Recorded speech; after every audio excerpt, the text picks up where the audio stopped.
नमस्कार, मैं हूं आलोक मेहता। एडिटर साई में आपका स्वागत है। हमारा अनुरोध है कि आप एडिटर साई देखें, लाइक करें, सब्सक्राइब करें, मित्रों को, ग्रुप्स को फॉरवर्ड करें और उनसे भी आग्रह करें कि वे भी सब्सक्राइब करें ताकि नियमित रूप से अधिकाधिक दर्शकों तक हमारी बात पहुंच सके, हमारा वीडियो पहुंचे और उनके विचार, कमेंट्स, आपके विचार, कमेंट्स हमको मिलते रहें। भारत की राजनीति से थोड़ा हटकर अंतर्राष्ट्रीय राजनीति, विश्व राजनीति और प्रधानमंत्री नरेंद्र मोदी की विदेश यात्रा, बड़े प्रश्नों उठाए जा रहे हैं। कांग्रेस पार्टी को बड़ी तकलीफ है, राहुल गांधी से लेकर के जयराम रमेश और सब, कि भाई वो यहाँ पर कह रहे हैं खर्च कम करिए, विदेश क्यों चले गए।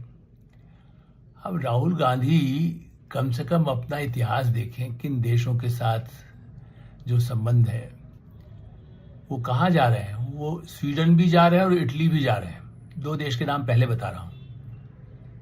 स्वीडन, बोफोर्स को तो याद होगा, राहुल गांधी नहीं याद है तो सोनिया जी याद दिला देंगी। जयराम रमेश तो बहुत पढ़े लिखे विद्वान हैं, वो बता देंगे क्या क्या उस। ये अलग बात है कि बोफोर्स तो बहुत काम आई, उसको जितना हल्ला मचा वो अपनी जगह है, लेकिन हाँ, उस घोटाले को लेकर के भी तो चर्चा हुई, सरकार ही गिर गई। और आप ये देखिए कि जिन देशों की बात करें उसमें इटली है। इटली से तो आपको तकलीफ नहीं होनी चाहिए। इटली तो आपकी नानी का घर, नाना का घर, हमेशा जाते रहे हैं आप। खुद कभी गुपचुप जाते हैं, कभी सीधे जाते हैं, कभी किसी रास्ते से कहाँ पहुंचते हैं, वो तो घर है आपका। तो इस पर इतनी हाय तौबा क्यों। आप कह सकते हैं कि हमें तो जाने का हक है, उनको इस समय क्यों। तो देखिए, ये बहुत महत्वपूर्ण राज की बात आप नहीं समझते हो, लेकिन जो अंतर्राष्ट्रीय मामलों की समझ रखते हैं वो जानते हैं कि इस समय दुनिया दो तरफ, रूस यूक्रेन चल रहा है, अमेरिका इजराइल ईरान चल रहा है। खाड़ी के देश ही नहीं, यूरोप भी आतंकित है दोनों तरफ से। कहीं अमेरिका यदि यूरोप का साथ देता है, फिर कहता है नहीं करेंगे, तुम्हें निकाल देंगे, नाटो से हम बाहर पैसा ले लेंगे। कभी इजराइल ईरान के साथ बात करने लगता है, ईरान धमकी देता है कि हम तबाह कर देंगे। और यहाँ तक कि खाड़ी के देश को भी, वो तो कल न्यूक्लियर जहाँ प्लांट है यूएई का, वहाँ पर भी उसने हमला कर दिया। ठीक है कि वो प्लांट पर पूरा सीधा नहीं हुआ, उसके पास जाके पहुंची उसकी मिसाइल्स, उसके ड्रोन। ऐसी स्थिति में भारत के प्रधानमंत्री कितना बड़ा संतुलन कर रहे हैं। एक तरफ कहते हैं is a compromise prime minister, but a compromise prime minister is going to Norway. Today is in Norway Shri Rahul Gandhi, और नॉर्वे रशिया से कितना परेशान है। और स्वीडन अमेरिका के साथ नाटो का सदस्य बना हुआ है। दो धुरियां हैं, देखिए मतलब। और वही ओलोफ पाल्मे जो राजीव गांधी के साथ पिता थी, बल्कि बहुत पुराने उनके सोशलिस्ट विचारों के कारण ओलोफ पाल्मे जो प्रधानमंत्री थे, उसी समय बोफोर्स का सौदा हुआ और सौदे का गड़बड़ हुआ। उधर ओलोफ पाल्मे की भी हत्या हुई, वो भी आज तक उसके कई रहस्य सामने आए। लेकिन मैं उन लोगों में से हूं, सौभाग्यशाली पत्रकारों में, जिसने भारत में जब ओलोफ पाल्मे की यात्रा थी स्वीडन की, जिस समय समझौते पर बातचीत चल रही थी, कई समझौतों पर, उसमें बोफोर्स का सीधा उल्लेख नहीं था। लेकिन मुझे एक लंबा इंटरव्यू नवभारत टाइम्स अखबार ने दिया था, आज भी मेरे पास उसकी प्रति है। और मेरी अपनी एक किताब है नामी चेहरों से यादगार मुलाकात, उसमें आप स्वीडन के साथ भारत के संबंध और स्वीडन के विचार तब भी और आज पहले से बदले हैं। सोशलिस्ट होते समय उनके विचार कुछ और थे, वो अमेरिका हिंद महासागर में अमेरिका की उपस्थिति को चिंतित भी रहते थे, अब वो नाटो के साथ हो गए। ऐसी स्थिति में कई देश, जो कभी कोई रूस के साथ है, कोई जो है वो रूस के साथ डरा हुआ है, कोई अमेरिका के साथ है, कोई अमेरिका से परेशान है क्योंकि ईरान के साथ भारत के संबंध हैं। तो यात्रा की शुरुआत उन्होंने यूएई से की था। संयुक्त अरब अमीरात में उनके सर्वोच्च नेता से मिलकर के, जो हमारे इस समय यूएई मतलब दुबई, अबू धाबी, न्यूयॉर्क और लंदन से अधिक कई आर्थिक मामलों में हमारे उनसे संबंध है। न केवल तेल के आयात के लिए, माने कच्चा तेल, पेट्रोलियम पदार्थ, बल्कि आर्थिक क्षेत्र की कई कंपनियां और भारत विदेशी भी, अमेरिकन कंपनियां, यूरोपियन कंपनियां दुबई में बैठी हैं। अबू धाबी में बैठी है।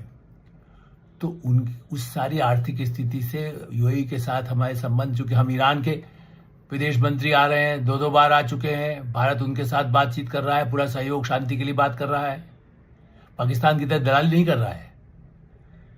तो ये बहुत जो सामने आमने बैठकर बात होती है वो आप जूम से या सीधे फोन पर भी CIA, KGB, चाइनीज जो सारी दुनिया लगी हुई है भारत के देखने के लिए का स्थिर हो, उसके लिए यहाँ की ऐसी ताकतों को भी समर्थन करती है। उस दृष्टि से सामने जाकर के बातचीत आगे भी कैसे बढ़े, और इसीलिए आज भी कुछ रास्ते खुले हैं। ईरान का सहयोग कहिए, अमेरिका का सहयोग कहिए, जो सहयोग कहिए भारत के लिए। केस कल ही एक पूरा जहाज निकल करके वापस भारत की तरफ आया। सारी दुनिया नहीं कर पा रही व्यापार, भारत का काम चल रहा है। तो यूएई का तो इतनी बार चर्चा हो चुकी, इसलिए उस पर मैं नहीं चर्चा ज़्यादा करना चाहता। मैं करना चाहता हूँ उन देशों की जहाँ नीदरलैंड, हॉलैंड, ट्यूलिप, हम कहते हैं कश्मीर में ट्यूलिप आ गया, देखिए अब यहाँ पर आई है, अब जाने की हॉलैंड जाने की जरूरत नहीं भारतीयों। प्रधानमंत्री नरेंद्र मोदी ने 10-12 वर्षों में कश्मीर की स्थिति ऐसे कर दी कि ट्यूलिप आपको लिए हॉलैंड नहीं जाइए, विदेश यात्रा पर जाने को कहा है ना कि आप मत जाए, भारत जाइए, कश्मीर में जाइए, ट्यूलिप उससे अच्छे अच्छे बगीचे यहाँ हो गए। मैं गया हूँ हॉलैंड के उन बड़े ट्यूलिप के बगीचों में, उससे सुंदर अब कश्मीर हो गया है। हाँ, कश्मीर के बगीचे अभी मुझे दूसरे ने बताया, मेरे परिवार के लोगों ने या दूसरे लोगों ने, लेकिन मैं खुद अभी शायद इस मौसम में नहीं गया जब वहाँ ट्यूलिप हो रहा है। ऐसी स्थिति में लेकिन उसका एक अपना महत्व है। नीदरलैंड में सूरीनामी भारतीय मूल के लोग कब से जाकर के वहाँ बसे हुए, और उनके साथ इन जो ऐसे देश हैं जो न इधर के न उधर के, यूरोपीय देशों के साथ एक तो बड़ा एग्रीमेंट हुआ है, यूरोपियन यूनियन के साथ ही भारत का समझौता हुआ है, पूरे यूरोप के साथ व्यापार का, द्विपक्षीय व्यापार का अमेरिका से ज्यादा बेहतर एग्रीमेंट हो चुका है पिछले साल। उन देशों में आगे संबंध कैसे बढ़े, उनमें व्यापार कैसे बढ़े। यदि वो 27 अरब डॉलर का है एक साल में 24-25 में, तो उसको आगे और कैसे दुगना हो सकता है, 1.5 गुना हो सकता है, रुके नहीं प्रवाह। तो नीदरलैंड, अब ठीक है कि नीदरलैंड के वहाँ पर हमारे कुछ दूतावास की ही कमी थी, जिससे वहाँ के प्रधानमंत्री कह नहीं पाए कि भारत में कोई धार्मिक स्वतंत्रता है, प्रेस की स्वतंत्रता खतरा है। उन्होंने किसी अपने पत्रकार के सवाल के जवाब में कहा हाँ हमें चिंता है। अब वो तो खैर बाद में भारत सरकार ने स्पष्ट कर दिया कि ऐसा उनको गलतफहमी उनको होगी, उनको सूचनाएं पर्याप्त नहीं मिली। लेकिन हाँ, उसके लिए तो विदेश मंत्रालय दोषी है, जो उनके राजदूत वहाँ बैठे क्या करते हैं। वहाँ के प्रधानमंत्री को सही सूचना न मिलने के लिए भी तो हमारा दूतावास कुछ न कुछ तो कमी रही होगी। लेकिन फिर भी जो बातचीत हुई द्विपक्षीय, उसमें बहुत अच्छे संबंधों का एक रास्ता खुला है। और स्वीडन, देखिए बोफोर्स तोप जिसकी मैंने चर्चा की, हॉलैंड के बाद स्वीडन जाना ये अपने आप में इसलिए महत्वपूर्ण है कि रक्षा और सामरिक दृष्टि से उसके साथ स्ट्रेटेजिक हमारे रिलेशंस बढ़े हैं इस यात्रा में भी। मैं इसलिए उन नामों पर नहीं जा रहा हूं कब क्या बात हुई, जो एग्रीमेंट 17 एग्रीमेंट हुए कि 15 हुए। मैं जानता हूं कि एग्रीमेंट तो कई फॉर्मेलिटीज होती जो पहले से तैयार किया हुआ भारत सरकार और उन सरकारों के बीच में होता है। तो नीदरलैंड के साथ भी समझौते हुए हैं, स्वीडन के भी साथ हुए हैं, एनर्जी को लेकर के, आर्थिक और ऊर्जा माने, और कौन सी ऊर्जा, सौर ऊर्जा, न्यूक्लियर ऊर्जा, इन विषयों पर अधिक चर्चा। चूंकि पेट्रोलियम पर डिपेंड आप इधर खाड़ी के देश से हैं, वहां से रास्ते से कहीं से मिलना है तो बात अलग है, वरना तो हम अल्जीरिया से भी तेल मंगा लेते हैं, अमेरिका कहता हमसे खरीदे। और इन लोगों को अमेरिका से भी कष्ट होता है यूक्रेन की लड़ाई के कारण, और दूसरी तरफ रूस से भी कष्ट होता है।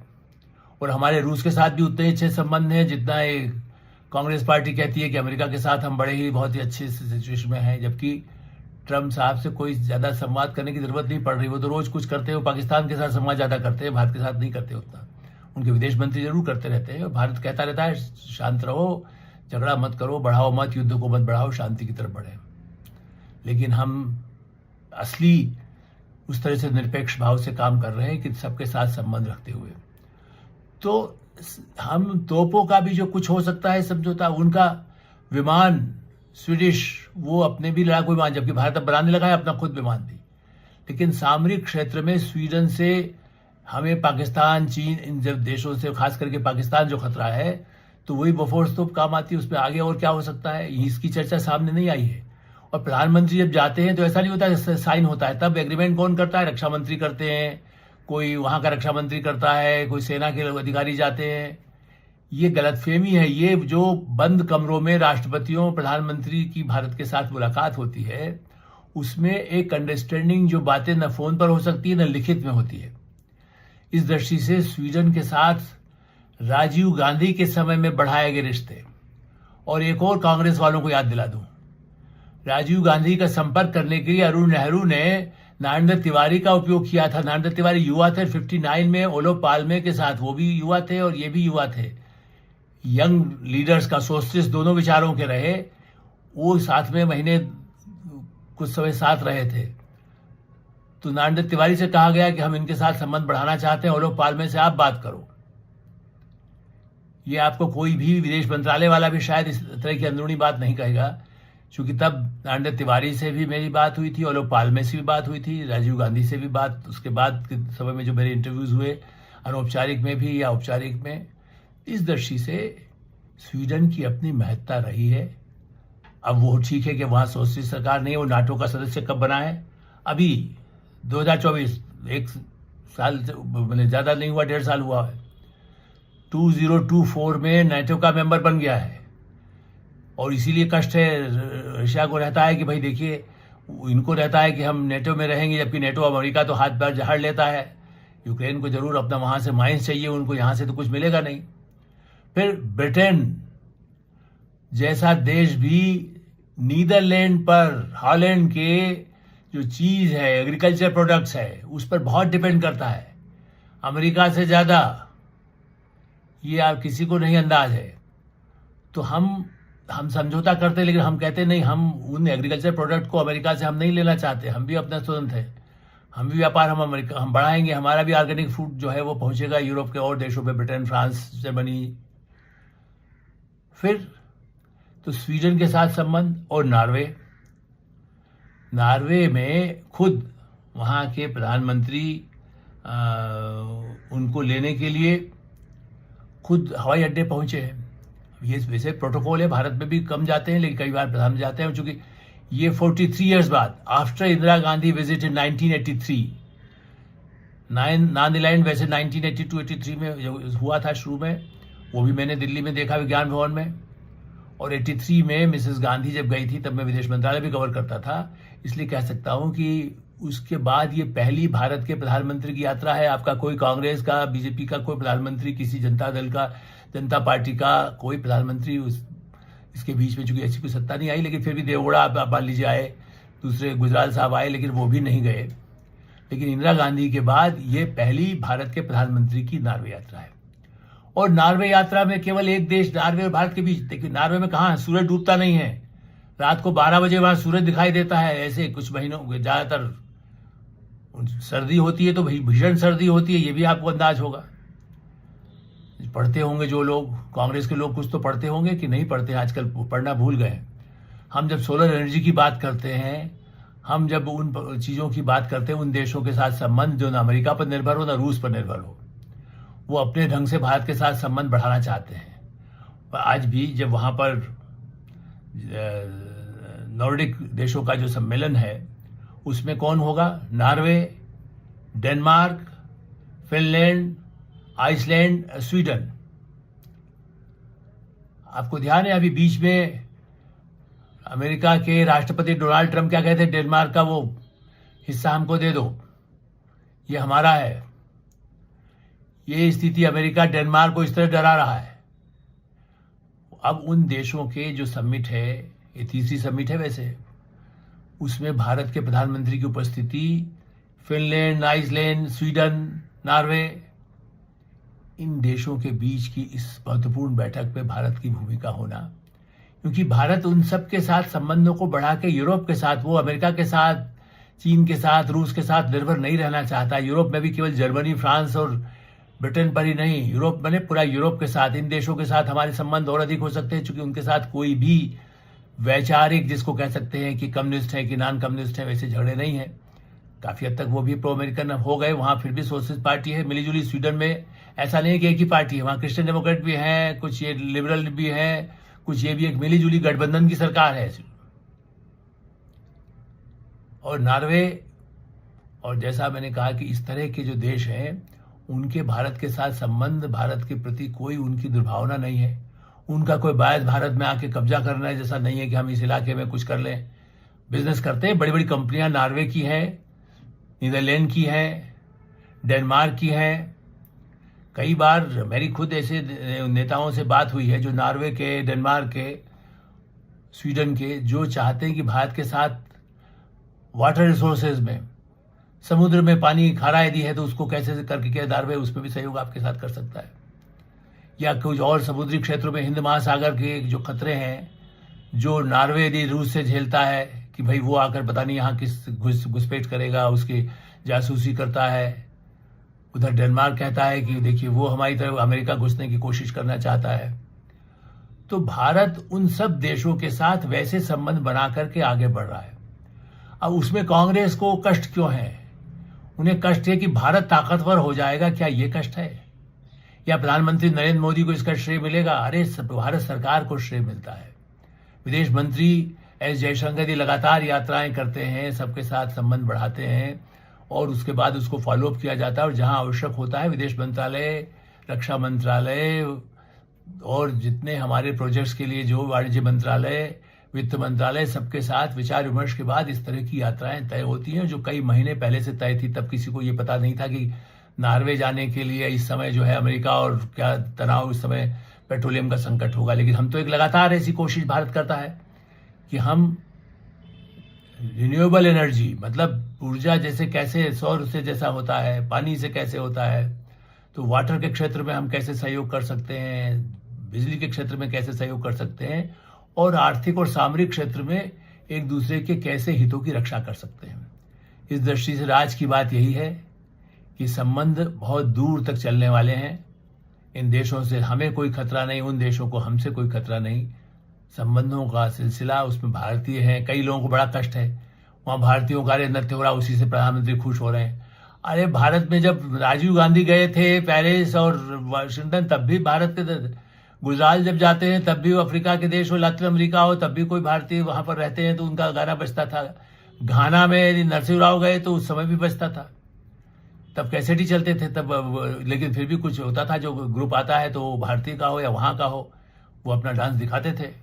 ऐसी स्थिति में उसको भी मजाक उड़ाने वाले भारत विरोधी हमारे पत्रकार मित्र भी हो सकते हैं, हम जिनकी बड़ी इज्जत करते रहे, कांग्रेस के नेता हो सकते हैं। उनको लगता है कि ये बड़ा भारतीय के बीच में स्वागत हो गया तो उससे खुश हो रहे प्रधानमंत्री, उनकी ताकत दिखा रहे। नहीं, उनको याद दिला रहे हैं कि भारत आज इस स्थिति में है कि वो बहुत, वहाँ के लोग चाहते हैं कि भारतीय आए और मदद करें हमारे इलेक्ट्रॉनिक्स में, हमारे आर्थिक विकास में, हमारे सामाजिक विकास में।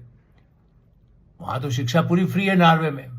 भारत, आम आदमी पार्टी अपने लोगों को नॉर्वे क्यों भेजता था? वहाँ की कई ग्रांट्स, कई फेलोशिप इस तरह की थी, कहते हमारे टीचर्स वहाँ जाके सिखाएंगे। जबकि मैं तो उसके पक्ष में नहीं हूँ कि शिक्षक जाएं, प्रधानमंत्री जाएं, दूसरे जाएं। शिक्षक तो भारत, शिक्षा का केंद्र भारत बनेगा या नॉर्वे बनेगा। लेकिन हाँ, संबंध रहे, ठीक है, जाते आते रहें। एक दूसरे की शिक्षा को, यदि सरल शिक्षा है, सस्ती शिक्षा है, तो उसको कैसे समझें।